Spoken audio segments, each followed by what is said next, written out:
ವಿದ್ಯಾರ್ಥಿ ಹೋರಾಟ ಚಿರಾಯುವಾಗಲಿ, ವಿದ್ಯಾರ್ಥಿಗಳ ಹೋರಾಟಕ್ಕೆ ಜಯವಾಗಲಿ, ವಿದ್ಯಾರ್ಥಿ ಹೋರಾಟ ಚಿರಾಯುವಾಗಲಿ, ಅನ್ಯಾಯಕ್ಕೊಳಗಾದ ವಿದ್ಯಾರ್ಥಿಗಳಿಗೆ ನ್ಯಾಯ ದೊರಕಲಿ, ಸರ್ವಾಧಿಕಾರ ತೊಲಗಲಿ, ಸರ್ವಾಧಿಕಾರ ತೊಲಗಲಿ,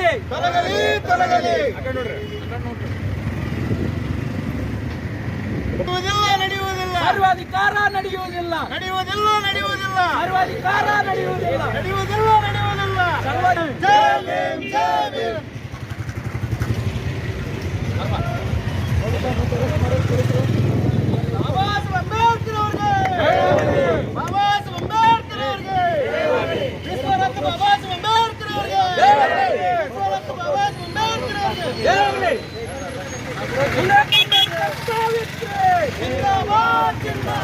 फुले अंबेडकर बसवण्ण जिंदाबाद, जिंदाबाद. फुले अंबेडकर कनकदास जिंदाबाद, जिंदाबाद. फुले अंबेडकर बाबासाहेब जिंदाबाद, जिंदाबाद. फुले अंबेडकर परियार जिंदाबाद, जिंदाबाद. जय जय जय जय जय भीम, जय भीम, जय भीम. जय जय जय जय जय भीम, जय भीम, जय भीम. विद्यार्थी ಹೋರಾಟ ಚಿರಾಯುವಾಗಲಿ, ವಿದ್ಯಾರ್ಥಿ ಹೋರಾಟ ಚಿರಾಯುವಾಗಲಿ, ಸರ್ವಾಧಿಕಾರ ದೂರವಾಗಲಿ, ಸರ್ವಾಧಿಕಾರ ಕೊನೆಗೊಳ್ಳಲಿ. ಜೈ ಜೈ ಜೈ ಜೈ ಜೈ ಭೀಮ್, ಜೈ ಭೀಮ್, ಜೈ ಭೀಮ್. ಸರ್ವಾಧಿಕಾರ ನಡೆಯುವುದಿಲ್ಲ,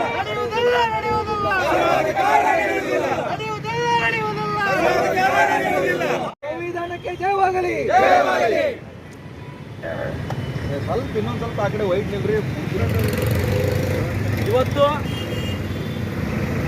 ದೇಶದ ಯುವ ಜನತೆ ಒಂದು ಭವಿಷ್ಯತ್ತಿನ ಹೋರಾಟ ಆಗಿ ಸುಮಾರು 1.5-2 ತಿಂಗಳಿಂದ ಏನು ಇವತ್ತು ನೀಟ್ ಎಕ್ಸಾಮ್ ಹಗರಣ ವಿರುದ್ಧ ಇಡೀ ದೇಶಾದ್ಯಂತ ಇವತ್ತು ರಾಜ್ಯಾದ್ಯಂತ ಏನು ಒಂದು ಪ್ರತಿಭಟನೆಗಳು, ಚಳುವಳಿಗಳು, ಇವತ್ತು ಏನು ಸಭೆಗಳು, ಸಮಾರಂಭಗಳು ನಡೆದಿದ್ದವು. ಆ ಸಮಾರಂಭದ ಉದ್ದೇಶಕ್ಕಾಗಿ ಇವತ್ತು ಏನು ನಮ್ಮ ಬೇಡಿಕೆಗಳಿದ್ದು ಪೀಸ್ಫುಲ್ ಆಗಿ ನಾವೇನು ಇವತ್ತು ಒಂದು ಹೋರಾಟಗಳನ್ನು, ಇವತ್ತು ಚಳುವಳಿಗಳನ್ನು ಮಾಡ್ಕೊಂಡು ಬಂದಿದ್ದೀವಿ. ಆ ಚಳುವಳಿಯ ಉದ್ದೇಶ ಏನಿತ್ತಪ್ಪ ಅಂತಂದರೆ, ನಮ್ಮ ದೇಶದ ಒಬ್ಬ ಶಿಕ್ಷಣದ ಮಂತ್ರಿ ಧರ್ಮೇಂದ್ರ ಪ್ರಧಾನ್ ಅವರು ಏನು ಇವತ್ತು ನೀಟ್ ಹಗರಣವನ್ನು ಇವತ್ತು ಮಾಡಿದ್ದಾರೆ. ಅದರ ಒಂದು ವೈಫಲ್ಯವನ್ನು ಒತ್ತಿಕೊಂಡು ಅವರು ರಾಜೀನಾಮೆ ನೀಡಬೇಕು. ಇವತ್ತು ನೀಟ್ ಪೇಪರ್ ಹಗರಣದಿಂದ ಇವತ್ತು ಏನು 22 ವಿದ್ಯಾರ್ಥಿಗಳು ಇವತ್ತು ಸುಸೈಡ್ ಮಾಡಿಕೊಂಡಿದ್ರು. ಅವರಿಗೆ ಇವತ್ತು 1 ಕೋಟಿ ರೂಪಾಯಿ ಪರಿಹಾರ ನೀಡಬೇಕು. ಅದೇ ರೀತಿಯಾಗಿ NTA ಅಂತಕ್ಕಂಥ ಒಂದು ಭ್ರಷ್ಟ ಇವತ್ತು ನೀಟ್ ಎಕ್ಸಾಮ್ ನಡೆಸತಕ್ಕಂಥ ಒಂದು ಭ್ರಷ್ಟ ಸಂಸ್ಥೆ ಇವತ್ತು ರದ್ದು ಮಾಡಬೇಕಂತಕ್ಕಂಥ ಬೇಡಿಕೆಯೊಂದಿಗೆ ನಾವು ಇವತ್ತು ಈ ಒಂದು ಚಳುವಳಿಯನ್ನು, ಇವತ್ತು ಆಂದೋಲನವನ್ನು ಪ್ರಾರಂಭ ಮಾಡಿ ಇಡೀ ಪ್ರಪಂಚಕ್ಕೆ ಇವತ್ತು ತಿಳಿಸುವಂಥ ಒಂದು ಕೆಲಸ ಮಾಡಿದ್ದೇವೆ. ಆ ಒಂದು ಹೋರಾಟದಲ್ಲಿ ಈ ಪೊಲೀಸರ ದೌರ್ಜನ್ಯ ಆಗಿರ್ಬೋದು, ಸರ್ಕಾರದ ಒಂದು ಅಸ್ವಸ್ಥ ಆಗಿರ್ಬೋದು, ಅವ್ರು ಮಾಡಿರ್ತಕ್ಕಂಥ ಕೆಲವೊಂದು ಆರೋಪಗಳಾಗಿರ್ಬೋದು, ಅವು ಎಲ್ಲವನ್ನೂ ಮೀರಿ ನಾವು ಇವತ್ತು ದೇಶದ ಒಬ್ಬ ಭ್ರಷ್ಟ ಮತ್ತು ಅಸಮರ್ಥ ಇವತ್ತು ಶಿಕ್ಷಣ ಸಚಿವನನ್ನು ರಾಜೀನಾಮೆ ಪಡೆಯುವುದರೊಳಗೆ ಯಶಸ್ವಿಯಾಗಿದ್ದೇವೆ. ಆದರೆ ನಮ್ಮ ಹೋರಾಟ ಇಲ್ಲಿಗೆ ಮುಗಿದಿಲ್ಲ. ನಮ್ಮ ಹೋರಾಟ ಇನ್ನೂ 2 ಬೇಡಿಕೆಗಳನ್ನು ಇವತ್ತು ಸರ್ಕಾರ ಇವತ್ತು ಈಡೇರಿಸಬೇಕು. ಒಂದು ಬೇಡಿಕೆ ಏನಪ್ಪ ಅಂತಂದರೆ 22 ಏನು ಇವತ್ತು ವಿದ್ಯಾರ್ಥಿಗಳು ಇವತ್ತು ಸುಸೈಡ್ ಮಾಡ್ಕೊಂಡಿದ್ದಾರೆ, ಅವರಿಗೆ ಇವತ್ತು 1 ಕೋಟಿ ರೂಪಾಯಿ ಪರಿಹಾರವನ್ನು ನೀಡಬೇಕು. ಮತ್ತು ಇವತ್ತು ಆಂದೋಲನದಲ್ಲಿ ಇವತ್ತು ಏನು ಕೇಸ್ ಮಾಡಿದ್ದಾರೆ ವಿದ್ಯಾರ್ಥಿಗಳ ಮೇಲೆ, ಆ ಒಂದು ಕೇಸ್ಗಳನ್ನು ಇವತ್ತು ಅವರು ವಾಪಸ್ ತಗೋಬೇಕು. ಮತ್ತು ಯಾರು ಹಲ್ಲೆ ಮಾಡಿದ್ದಾರೆ, ಸರ್ವಾಧಿಕಾರ ಮಾಡಿದ್ದಾರೆ ವಿದ್ಯಾರ್ಥಿಗಳ ಮೇಲೆ, ಇವತ್ತು ಏನು ತೀರಾ ದ್ವೀಚವಾಗಿ ಇವತ್ತು ನಡ್ಕೊಂಡಿದ್ದಾರೆ, ಆ ಒಂದು ಪೊಲೀಸ್ ವ್ಯವಸ್ಥೆನ ಇವತ್ತು ಆ ಪೊಲೀಸ್ ವ್ಯವಸ್ಥೆಯಲ್ಲಿ ಇರ್ತಕ್ಕಂಥ ಅಧಿಕಾರಿಗಳನ್ನು ಇವತ್ತು ಅವ್ರ ಮೇಲೆ ಕ್ರಮ ಆಗಬೇಕಂತಕ್ಕಂಥ ಇನ್ನೂ ನಮ್ಮ ಒಂದು ಬೇಡಿಕೆಗಳಿದ್ದಾವೆ. ಆ ಬೇಡಿಕೆ ಈಡೇರುವವರೆಗೂ ನಮ್ಮ ಹೋರಾಟ ಇನ್ನೂ ನಿರಂತರವಾಗಿರುತ್ತೆ. ಮತ್ತು ಇವತ್ತು ನಾವು ತಾತ್ಪರ್ಯಭರಿತವಾಗಿ ಇವತ್ತು ನಾವು ಖುಷಿಯನ್ನು ಇವತ್ತು ದೇಶದ ಯುವ ಜನರಿಗೆ ಒಂದು ಮಟ್ಟದಲ್ಲಿ ಇವತ್ತು ಖುಷಿ ಸಿಕ್ಕಿದೆ ಅಂತೇಳಿ ಇವತ್ತು ಸ್ವೀಟ್ ಹಂಚುವ ಮೂಲಕ ಜಿಲ್ಲೆಯ ಎಲ್ಲ ಮುಖಂಡರ ನೇತೃತ್ವದಲ್ಲಿ ನಾವು ಇವತ್ತು ಒಂದು ವಿಜಯೋತ್ಸವವನ್ನು ಆಚರಿಸ್ತಾ ಇದ್ದೇವೆ. ಇದು ನಮ್ಮ ಹೋರಾಟ ಯಶಸ್ವಿ ಆಗುತ್ತೆ. ಇನ್ನೂ ದೇಶ ಮಟ್ಟದಲ್ಲಿ ಈ ವಿದ್ಯಾರ್ಥಿ ಯುವ ಜನರ ಸಂಘಟಿಸುವುದರಲ್ಲಿ ನಾವು ಈ ದೇಶವನ್ನು ಕಟ್ಟುವುದರಲ್ಲಿ ನಾವು ಮುನ್ನಡೆತೇವೆ ಅಂತೇಳಿ ಈ ಒಂದು ಸಮಾರಂಭ ಮೂಲಕ ವಿಜಯೋತ್ಸವದ ಮೂಲಕ ನಾನು ದೇಶದ ಯುವಕರಿಗೆ ಇವತ್ತು ಧನ್ಯವಾದ ತಿಳಿಸ್ತಾ ಇದ್ದೇನೆ. ವಿದ್ಯಾರ್ಥಿಗಳು ನೀಟ್ ಪರೀಕ್ಷೆಯಲ್ಲಿ ಅವರಿಗೆ ಅನ್ಯಾಯ ಮಾಡಿದಂಥ ಕೇಂದ್ರ ಸರ್ಕಾರ ಪರೀಕ್ಷೆಯಲ್ಲಿ ಅದನ್ನು ಇವತ್ತು ಎಲ್ಲ ಸಂಘಟನೆಗಳು ಎಲ್ಲ ಪಾರ್ಟಿಗಳು ಎಲ್ಲರೂ ಸೇರ್ಕೊಂಡು ಇವತ್ತು ನಮ್ಗೆ ಧರ್ಮೇಂದ್ರ ಅವರು ರಾಜೀನಾಮೆ ಕೊಡಬೇಕು ಮತ್ತು ಇನ್ನು ಸತ್ತಂಥ ಕುಟುಂಬದವರಿಗೆ ಪರಿಹಾರ ಕೊಡಬೇಕಂತೇಳಿ ವ್ಯವಸ್ಥೆ ಇಟ್ಕೊಂಡಿದ್ದೇವೆ. ಅದರೊಳಗೆ ಇವು 1 ಬೇಡಿಕೆಯನ್ನು ಈಡೇರಿಸಿದ್ದಾರೆ, ಇನ್ನೂ 2 ಬೇಡಿಕೆಯನ್ನು ಈಡೇರಿಸಬೇಕು ಅಂತೇಳಿ ನನ್ನ 2 ಮಾತನ್ನು ಮುಗಿಸ್ತೇನೆ. ಎಲ್ಲರಿಗೆ ನಮ್ಮ ಬಿಜಾಪುರ ಜಿಲ್ಲೆಯಲ್ಲಿ ನಿನ್ನೆ ಹಿಡ್ಕೊಂಡು ಇವತ್ತಿನವರೆಗೂ ದೆಹಲಿಯಲ್ಲಿ ಏನು ನಡೀತಾ ಇದೆ ಅದರ ಬಗ್ಗೆ ಪ್ರತಿಭಟನೆ ಮಾಡ್ತಾ ಇದ್ವಿ. ಆದರೆ ಅವರು ಈಗ ರಾಜೀನಾಮೆ ಕೊಟ್ಟಿರೋ ಒಂಥರ ಖುಷಿನೂ ಇದೆ, ಒಂಥರ ದುಃಖನೂ ಇದೆ. ಆದರೆ ನಮಗೆ ಇನ್ನೂ ಸಂಪೂರ್ಣವಾಗಿ ನಮಗದು ಪರಿಹಾರ ಸಿಕ್ಕಿಲ್ಲ. ಪರಿಹಾರ ನಮಗೆ ಯಾವಾಗ ಸಿಗುತ್ತದೆ ಅಂದರೆ ಆ ಶಿಕ್ಷಕರ ಮೇಲೆ ಯಾರು ಹಲ್ಲೆ ಮಾಡಿದ್ದಾರೆ, ಪೊಲೀಸ್ ಅಧಿಕಾರಿಗಳೇ ಆಗಲಿ ಯಾರೇ ಆಗಲಿ, ಅವರು ಕಾನೂನು ವಿರುದ್ಧವಾಗಿ ಒಂದು ವಿದ್ಯಾರ್ಥಿಗಳ ಮೇಲೆ ಹಲ್ಲೆ ಮಾಡಿದ್ದಾರೆ, ಅವರಿಗೆ ಸಸ್ಪೆಂಡ್ ಮಾಡಬೇಕು. ಮತ್ತು ಯಾರ್ಯಾರು ಅವ್ರನ್ನು ಕೆಲವೊಂದು ಜನ ತೀರ್ಕೊಂಡಿದ್ದಾರೆ ಅವ್ರ ಮನೆಗೆ ತಲಾ 1 ಕೋಟಿ ರೂಪಾಯಿ ನೀಡಬೇಕು. ಗೌರ್ಮೆಂಟ್ ಸರ್ಕಾರದಾಗ ನಾವು ಆದೇಶ ಮಾಡ್ತಾ ಇದ್ದೀವಿ.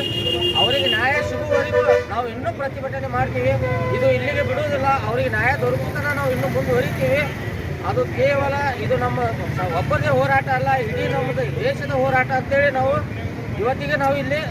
ಆದರೆ ನಮಗೇನೋ ಒಂದು ಸ್ವೀಟ್ ಮುಖಾಂತರ ನಾವು ಒಂದು ಅರ್ಧ ನಮಗೆ ಖುಷಿಯಾಗಿದೆ ಅಷ್ಟೇ. ಅವನು ರಾಜೀನಾಮೆ ಕೊಟ್ಟಿದ್ದು ಇದ್ರೊಳಗೆ ನಮ್ಮ ಕಾಲೇಜ್ ವಿದ್ಯಾರ್ಥಿಗಳ ಮೇಲೆ ಹಲ್ಲೆ ಮಾಡಿಸಿದ್ದಾರೆ.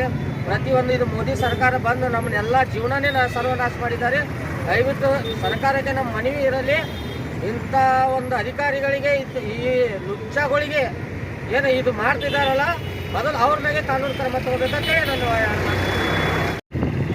ಆಶೀರ್ವಾದದಿಂದನೇ ಪ್ರಜಾಪ್ರಭುತ್ವದ ವಿಕ್ಟ್ರಿ ಆಗಿದೆ. ಇವತ್ತು ನೋಡ್ತಾ ಇದ್ದೀರಿ, ಇವತ್ತು ಎಷ್ಟು ಜನ, 20 ಜನ ಸತ್ರ, 20 ಜನ. ಅದು ಯಾರು ಕೊಂದ್ರು? ಬಿಜೆಪಿ ಸರ್ಕಾರಲ್ಲೇ ಕೊಲ್ಲಂಗಾಯ್ತಲ್ಲ. ಇಷ್ಟು ನಾಲಾಯಕ ಸರ್ಕಾರ, ಎಷ್ಟು ಜನ ನಾವು ಉಪವಾಸ ಸತ್ಯಾಗ್ರಹ ಮಾಡ್ತಾ ಇದ್ರು, ಹೊಂಡ ಸರ್ಕಾರ ಮನೆಗಿಲ್ಲ. ಎಲ್ಲಿಯವರೆಗೆ ಹೋರಾಟ ನಾವು ಮಾಡಂಗಿಲ್ಲ, ಅಲ್ಲಿವರೆಗೆ ಮನೆಗಿಲ್ಲ. ನಾವು ಯಾವುದೇ ಸಂಘ ಸಂಸ್ಥೆ ಜಾತಿ ಮತ ಭೇದವ ಎಲ್ಲ ಬಿಟ್ಟು ಬಂದರೇನೆ ನಮ್ಮ ಜಯ ಆಗುತ್ತೆ ಅಂತ ಹೇಳಿ ಬಯಸ್ತಾನೆ. ಇವತ್ತು ನೋಡಿ, ಅಲ್ಲಿ ಜಂತರ್ ಮಂದಿರಲ್ಲಿ ಎಷ್ಟು ಜನ ದಾನ ಮಾಡಿದ್ರು, ಊಟ ಬಟ್ಟೆ ಇನ್ನಿರು ಏನು ಬೇಕಾದ ಸಹಾಯ ಮಾಡಿದ್ರು. ಯಾಕೆ ಸಹಾಯ ಮಾಡಿದ್ರು? ವಿದ್ಯಾರ್ಥಿಗಳು ಬೆಳಲಿ, ಅವ್ರ ಭವಿಷ್ಯ ಬೆಳಗಲಿ ಅಂತ ಹೇಳಿ ಎಲ್ಲರೂ ಬಂದರು. ಇಂಥ ನಾಲಾಯಕ ಸರ್ಕಾರಕ್ಕೆ ಇವತ್ತು ನೋಡಿ, ಬರೀ ನರೇಂದ್ರ ಪ್ರಧಾನ ಅಷ್ಟೇ ರಾಜೀನಾಮೆ ಕೊಟ್ಟರೆ ನಡೆಯಂಗಿಲ್ಲ. ಇವತ್ತು ಅಮಿತ್ ಶಾ ಮೋದಿನೂ ರಾಜೀನಾಮೆ ಕೊಡಬೇಕಂತ ಬಯಸ್ತೇನೆ.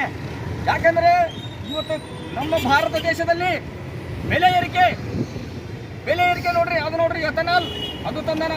ಅವ ಕೊಡ್ತೀಯ ಯಾರು ಹೆಸರೇನ್ರಿ? ಗಡ್ಗಡಿಯ ಅದು ಎಥನಾಲ್ ತಂದ. ಅದು ಎಥನಾಲ್ ಹಾಕ್ಬೇಕಂತ ಪೆಟ್ರೋಲಲ್ಲಿ ಹೊಯ್ಕೋಬಾರ್ದಾಗ್ತಾ ಇದೆ. ಭಾರತ ನಮ್ಮ ಬಡ ಜನತೆಗೆ ಬುದ್ಧಿ ಮಾಡ್ತಿದ್ದಾನೆ. ಇವತ್ತು ನಾಲಾಯಕ ಸರ್ಕಾರ ತೊಲಗುವವರೆಗೆ ಇನ್ನೂ ಹೋರಾಟ ಇದೆ, ಬೆಳಗಿಲ್ಲ ಅಂತ ಹೇಳಕ್ಕೆ ಬಯಸ್ತೇನೆ. Thank you.